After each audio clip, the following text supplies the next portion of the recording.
Welcome to the second video in our Lockbit Black builder and binary analysis series. This video, we're going to just look at the two primary executables that we generated in the last video. That's going to be the LB3 and LB3_pass.exe, and just talk real briefly about some basic triage analysis, ways, tools and techniques to look for that would indicate packing had we not known this. And even at this stage with the builder, we don't necessarily know what it built. We didn't get very clear, concrete instructions. And so, we might have to analyze them anyway. It's not like we have a particular advantage other than, there's quite a bit of very, very, technically deep open source reporting on the builder because it's not anything that's been leaked relatively recent.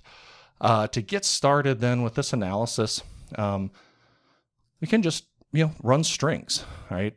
We have between the two, we're going to get to this password._exe.txt file in just a moment. This is in fact the password that is used to essentially decrypt and unpack the rest of the packed executable. But right now, let's just do some basic analysis to see if we can tell some differences and just sort of tease out some of those, kind of typical signs and indicators of packed executables. So I'm going to run strings on, this is the unpacked sample. And you'll notice here, just using the strings that's built in here with the Flare VM, scrolling down, most of this content that you're seeing here, if you're not real familiar, this is just a sequence of bytes that happen to be in the printable ASCII range.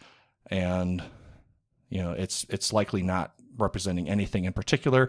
It could be code, it could be data, some of it could be compressed. It's all just kind of nonsensical at this point.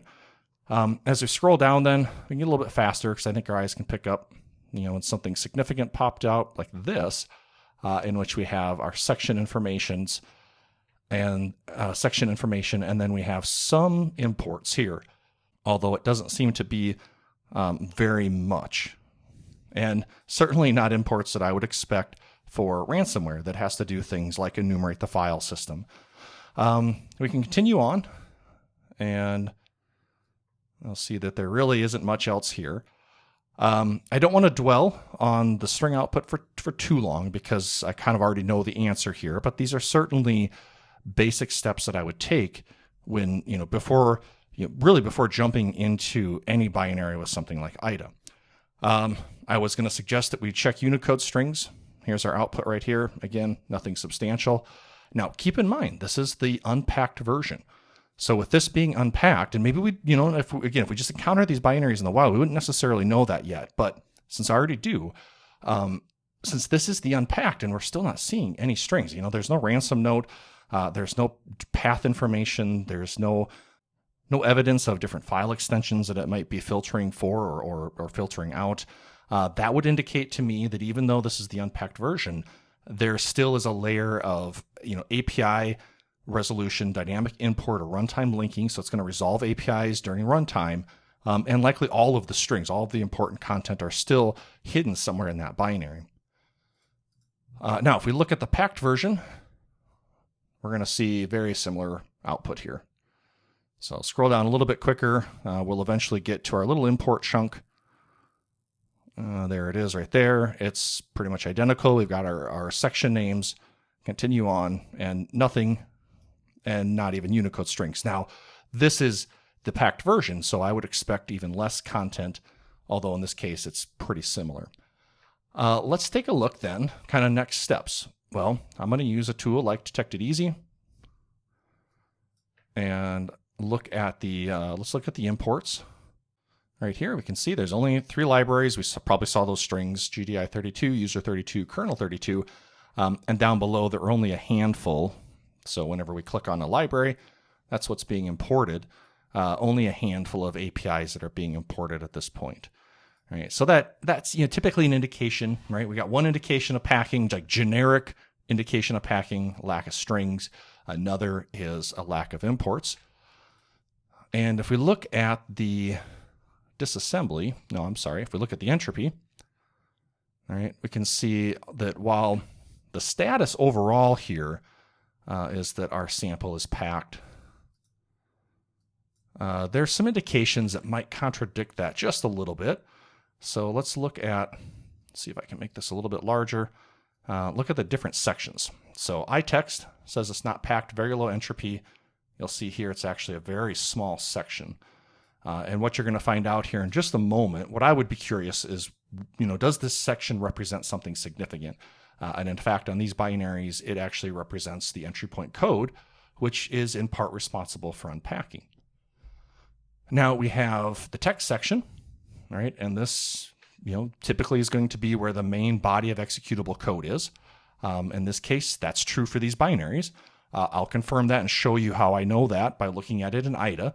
At this point, sections and what their purpose is may not be fully clear. And so, you notice things during this initial analysis, and then you dig a little bit deeper with other tools to help you confirm or deny what your theories or suspicions are. If you look at the section that has got the high entropy, it's going to be .data and .pdata. And so there's a good, this is a good indication that there may be string data here, there may be the ransom note, maybe there's an image that it drops. Lockbit, yeah, I think it changes the wallpaper, but that's likely then what's happening with the rest of this content.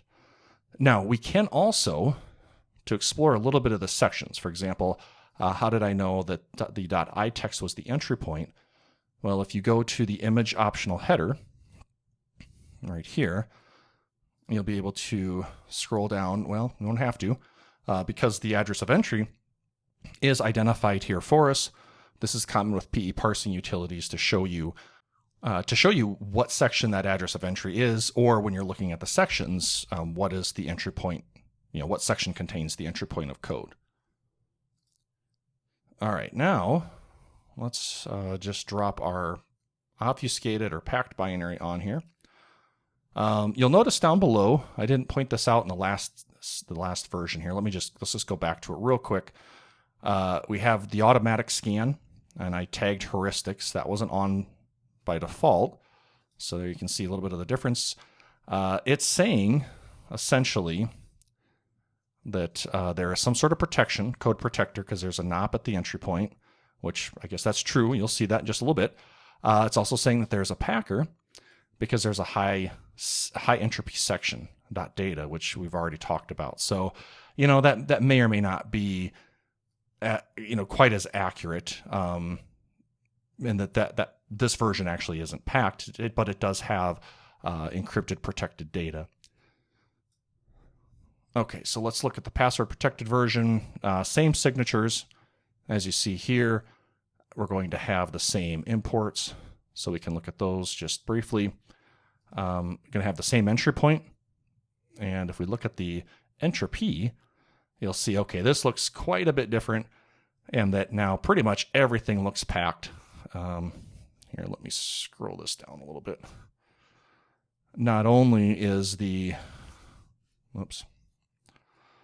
data section and the P data, but now we also have the text section, right? So there's probably the biggest indication, especially as we compare the two, of the difference between the packed and the unpacked. So the iText is still low entropy. It's a little bit higher just based off of however Detected Easy calculated those bytes. I think it was only 2 dot something with the unpacked version, but that could be because there's also more bytes. You'll see in just a little bit here that with the unpacked version, it doesn't even include the unpacking logic. Why would it? And so there's just less bytes for it to measure entropy across. Same entry point, image optional header, the iText section, same address. We'll disassemble this here with IDA in the next video. But just if you didn't know, with PE, with Detected Easy, you can do some basic disassembly here, and you'll see that it looks, it's going to look identical. Okay, so what about actually comparing these two with something like IDA? I'm going to open up IDA here. We don't need the decompiler to get started. Just going to use the free version here. And here we go. Here's the entry point. We're in the iText section. I enable those. If you go to the options under disassembly, line prefixes are how you're going to see those in that non-graph mode. So there's the nops at the entry point, and then there's this call, and you'll see that IDA calls this null sub 1. Right? So this is the unpacked version, and if we go to this location, it just simply returns. Then, if we go to the next function call, you'll see there is very clearly some code here. And this is going to be the focus of the next video or two in order to work our way through all of this. But when I start analyzing programs such as this, they tend to follow a pattern, and that is that if there's packing, unpacking has to occur, and then after unpacking, there has to be typically runtime linking, that is import resolution, resolving functions on dynamically, and then maybe anti-analysis, and those can be oftentimes very tightly coupled before later on here it gets into the actual ransomware operation. All right, so now let's go and look at the password protected version. Okay, so there's the nops. Here's our call, same function, 419.0.0.0. I had to just call this null sub, but you can see there's the address 419.0.0.0. Let's go back, and remember now this is packed, and as we're navigating into these later functions here, the disassembly looks different because IDA is having a little bit more trouble with this obfuscated code, right? It's still protected. It's nonsensical at this point. And if we navigate into this function, very similar. Let's turn on line prefixes. I guess I forgot to do that here. You can see now we're in the text section. So we're in the section that is protected, that is packed. And because we haven't unpacked it, IDA sees the function call. This is in the iText section. So this is part of that original little chunk of code that's responsible for starting the unpacking, and then also the rest of the main functionality. But all of the rest of these functions are going to be in the .text section. So right now, we're stuck. If we didn't know, right, when we have the logic here, and it would be probably pretty obvious at this point that this is responsible for unpacking, but without analyzing it or without having the context of knowing that a password is required, it can be quite challenging. And in fact, we could get stuck and not be able to perform any additional analysis here on the sample, whether it's static or dynamic, because even dynamically, without that password, we won't get this to unpack properly and be able to look at this code. So with this function here, this is just a sign when you start to see instructions here. I'm going to switch views, hit the space bar. You see IDA didn't even, because it encountered a C3 return instruction, it didn't even try to disassemble the rest of this. When you see that, when you see this sort of sequence of instructions that just don't make sense, that can be a good sign that you're dealing with code that IDA tried to disassemble, but it's probably in an obfuscated state. So a function that just starts with an exchange, EAX, EBX, and then there's a pop SS. I don't see a pop SS very often, maybe an exchange a little bit more, and then it returns, and then there's just a bunch of bytes that are not disassembled or analyzed. That's very odd.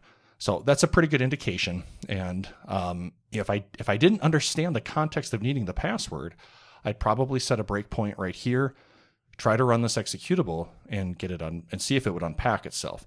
I might find, likely, if this one, you'd find that without the password, something's going to fail and you're still not going to get the correct disassembly. And so then you'd have to back up and spend even more time trying to figure out what's happening here. You could also try to analyze this function to see if there's a way around the password, but I didn't want to spend the time for these videos because we have the password, we have the builder, we can just get right into the analysis. But I suspect that without the password, it's going to be difficult to impossible to get past this. Okay, if we wanted to, just to wrap this video up, we wanted to unpack this. I'm going to open up X32. Let's say that we had the packed sample, but we had the password. That will be our scenario. We're going to go ahead and open LB3 pass, and I'm going to grab the password. All right, so we need to go to File and change the command line. Oh, look, it's already there from the last time. And I did this before the demo. So we can now press OK. And we want to set a breakpoint. All right, I want to set the breakpoint after that call, because then I suspect that this will be, right, if we look at it now, it's all obfuscated. So I guess let's just set the breakpoint right here. I'm going to highlight that and copy it. We'll go to x32. I'm going to go down to the command window and say BP with the address. Okay, so you can see that right there. BP with the address. One thing to keep in mind here, look at the memory map. We have to see where our Lockbit executable is in memory, because if it's opting into ASLR or a dynamic image base, it's not always going to be at 400,000 hex, as you see here. So this execution happened to be at 400,000 hex, which means we can just take the addresses right out of IDA, because then IDA also used the default image base of 400,000 hex, right? So if our debugger, if this was at a different image base, we'd have to make the calculation for it. And that's fairly easy to do if you haven't done it before. Just take whatever address you want to set the breakpoint, right? So 419482, and what you'll do, I'll just open up a calculator. So we'll put our calculator into programmer mode, make sure we're in hex. I would just paste that in and then subtract 400,000 hex. Okay, that gives us the raw offset from the image base, and then take whatever our image base was here and add it to it. Right, so if, let's say this was, we were at 1A0000, we would just add that, 1A0000, right? And that would be the breakpoint that we would set then in our debugger. Okay, so we've got that. Now with something, also with, make sure to actually set the breakpoint. Something with x32, it's going to break by default here as the executable is loaded into memory, and then by default it's going to break again at the entry point. So this should look familiar already. There's our entry point. There's that NOP. Here's our first call, and our second. You can see our breakpoint. We just set this breakpoint. I forgot I had a breakpoint set from previous. You know, it doesn't hurt to set a couple just in case you make mistakes, I guess. But in this case, we'll run. You can see now we're after that call. So we'll step one more time. Now we'll step in, 40639C, right, just to show you that's this function right here, the second function from our entry point. That's all garbage there. Okay, we'll step in, and there we go. Right, we have our decompiled, our deobfuscated now code that we could step through and analyze here in our debugger. We could actually dump this from memory. We could use scylla or scylla.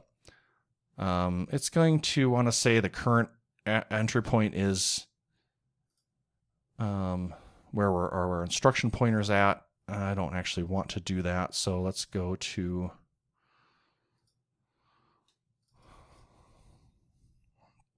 we'll go back to main here, and that's our entry point. If you just, I couldn't remember, so I'm going to try to copy that, 41946F. So now we can go back to scylla here and dump and update the OEP, because the OEP hasn't really changed in this case. It's just ran the logic to unpack the sample.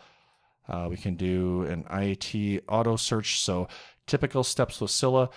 Because the import table right now is still the same import table that was defined on the PE file, then you have to use the dump, and we'll just dump this with the default convention here. That's _dump, and then you have to do a fix dump. Pick the file that you just dumped. Okay, and you hopefully see information down below about rebuild success. So we can close scylla and close a few of these windows here. And now we can go to our directory. We're going to want this sample right here.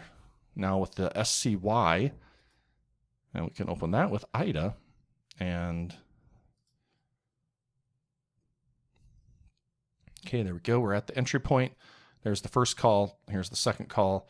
And there we go. You can see we've got the unpacked version now as well. If we wanted to unpack that with a debugger, if we didn't have the simply unpacked version provided from the builder. So You can use, at this point, we can use whatever version you want. I'm going to use for the next videos just simply the unpacked version, because I guess I could use this one as well. It doesn't really matter, but I'll just use the unpacked version that the builder produced, because now we're going to move on and analyze basically this function right here and figure out what it's up to and why it's important, and really get into a lot of those low-level details with this part of the analysis. Okay, that's it for now. Hope you'll join me in the next video.